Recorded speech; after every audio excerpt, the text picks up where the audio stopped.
Okay, so I'm going to share my screen. Let me get that set up. You know how when Google has these pop-ups and it says, hey, new thing, and you click, look at it later or got it. You don't even read it. I finally read one. I was like, oh, tabs in managing your tabs in Chrome is amazing. So I have a billion tabs open all the time. You can see I have, because I teach independent studies, I have 6 Google Classrooms.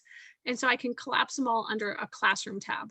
I have independent study students. I work on my tech newsletter, so I can expand and then hide my tabs. And I thought that was just a game changer for organizing my Chrome. So for example, I'm working on someone's projector today. So I right click on the tab. I want to move it. Let's see, I want to add the tab to a group, and I have all my groups over here. So I'm just going to add it to my tech to do because I need to work on it. So now it's in here and you've got the blue line to show that they all go together. These are all our resources for today. And so I'm going to click on this first tab and I'm going to add tab to a group. I'm going to do new group and I'm going to call it Think Tank. And we'll make it blue to match. And so then I can just right click them and move them. So they're all in the Think Tank stuff. And then it collapses. And it's just a great way to organize your stuff. Slam. That's it. I'm so excited to put that into practice. I've been using one tab, but it doesn't work for me. This is so much better. I love the idea of putting things into groups. It's just a game changer. It makes your life so much easier, especially when you're managing a billion stuff. I had like one Google Chrome, like one window with a whole bunch of tabs and then another one with a bunch of tabs. And now I can just have them on one. Yeah, it's just great. That's awesome. Does Stephanie, anyone have? you need to teach Jason how to do that. Since every time Jason shares his screen, he's got like 600 tabs open at the top. So I think we can teach Jason. Well, I have a video. He's in here. Yeah. I'm going to put my video in the chat. Hopefully it should work, the link. I made a video for our staff. So now you guys can use it. Yes. Thank you. All right, Jason, get busy. Start organizing. Thank you. Thanks, Kathy. That's amazing. Okay. Last but not least, we have Janie, and Janie's going to share with us a really fun tool that you can use during lessons and in person and remote. It's very fun, or for yourself. So welcome, Janie. All right. So the tool that I'm going to share is this website called Radio Garden. You could just type radio.garden and it'll take you there. But basically, it's a website where you can zoom in and out of a map, and you can listen to thousands of radio stations all around the world. And so before I go into one, I think it's really cool, like, because I like learning languages. So, you could also practice geography. It doesn't tell you where, it doesn't tell you where they start or begin, right? You have to figure out where is France and then find it, and you can zoom in and out. Maybe you're like asking your students, why is there so many green spots in some places and not in others? Anyway, so I'm gonna zoom in here. Oops, I'll try to find France here. And then like I can see Paris is really big.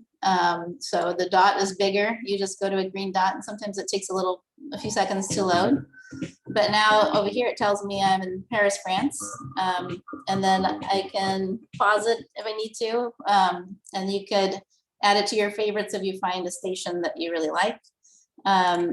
If I clicked on Paris, now I can kind of look through popular stations, some other picks, and look at different cities if I want to. And so another thing you could do is you could click search, and you could search by city or by type of music. So yeah, it's pretty cool. What else? Oh yeah, if you find a station that you like, I think I'll say this French 80s music. Now I can go to the 3 dots here for more options, and I could actually visit their website. So maybe I want to look at their website to, read in French, or I don't know, maybe this one isn't a good example, but So as a teacher, I would say maybe find some that you like and add them to your list. And that's how I would use it. That's it, slam.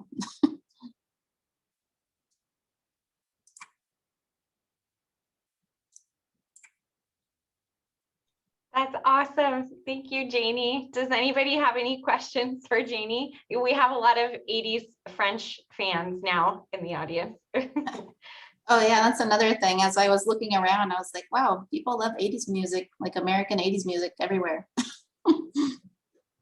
Janie, what's your favorite international radio station? Do you have a go-to? Well, no, I don't. I just started exploring, but I'm trying to learn French, so I'm all about France right now. That's perfect. I feel like for playing in your classroom too, especially if it's a foreign language and you don't have to worry about the words. Thanks, Janie. All right, so we're gonna wrap up our meeting for today. And I have some exciting news about sort of moving forward.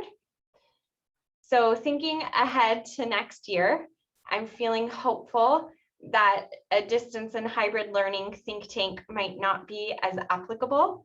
And so prior to the distance and hybrid learning think tank, Jason had started a teacher innovation network, and it was split elementary and secondary.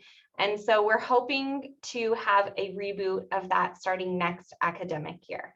And so we're hoping that if you enjoyed the conversations and collaboration that we had at the distance and hybrid learning think tank, that you'll carry that forward into the Teacher Innovation Network. And so the idea is that it's educators who come together to collaborate across Santa Cruz County about ways to integrate ed tech and also just innovative practices into their teaching, and to share what's working for them, and to have those bigger fun conversations like what's on the other side of the portal, and to share, if we were to innovate, what could that look like? And so of course you are all invited, and you're the first ones that are receiving this news. So being the think tank, we always come to you for sort of insight and feedback on our ideas and refining. So you'll notice that in the resource document for today, the last piece is the Teacher Innovation Network interest form. And so if you go to this, it's sort of a wrap up of your thoughts on the distance and hybrid learning think tank, and then input on what do you think would be a good structure for the Teacher Innovation Network? Do you think we should keep it separated by elementary and secondary teachers? Do you think we should have it? You know, we talked about, I noticed some groups put that the Zoom meetings are working better. So should we continue as Zoom meetings, or should we have in-person meetings? Should we have a mix of both? So we really value your input. So the details haven't been hammered out yet because we were waiting to hear from you. So that is the last piece today. And I'm going to go ahead and drop the direct link into the chat for that.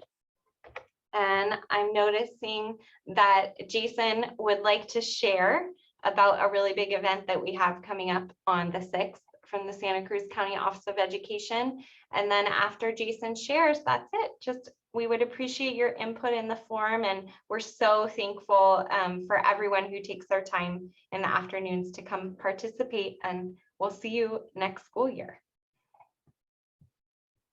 Jason, do you want to share about your big event? Yeah, so thanks, Steph. Again, just want to thank you guys, for going above and beyond your after school day to be here, and for our partners in the community who are really making learning come alive for our students. So it's been quite the year, and now we're on the downward stretch. So hopefully you guys get some R&R over the summer, and look forward to supporting innovation across our county next year. I do want to share my screen. Oh, Steph, can you let me share really quick? We have Sean Thompson. I don't know if you guys know Sean Thompson. He is a world-renowned surfer. He also wrote a book called The Code, which is all about finding your passion in your life. And I think Stephanie sent a few emails out about this event that we're having on May 6th. It's for both educators as well as students combined. and he's going to be talking. It's a partnership with Santa Cruz Works. He's going to be talking about The Code, which is his book, and sharing all about how one can find their passions in life. So if you go to cs.santacruzcoe.org and you hover over events, it's our very first event in the Think Big series. And it talks all about the event here. It's 3 to 5 for both students and educators. We're kind of aiming for middle school and high school students at this point. But I'll go ahead and put the link in the chat as well. If you haven't, I would, urge you to really share this with your peers across your schools and districts. But if you haven't watched this video, it's a kind of very, very heartfelt video of how you can find your passion, how Sean found his passion as a international world-renowned surfer. And now he does all these keynotes around the world about finding and creating your I will statements. So at the end, you and students will create their I will statements. And we also have special guests from locals in Santa Cruz who found their passion and are actually entrepreneurs in Santa Cruz County. So it's all about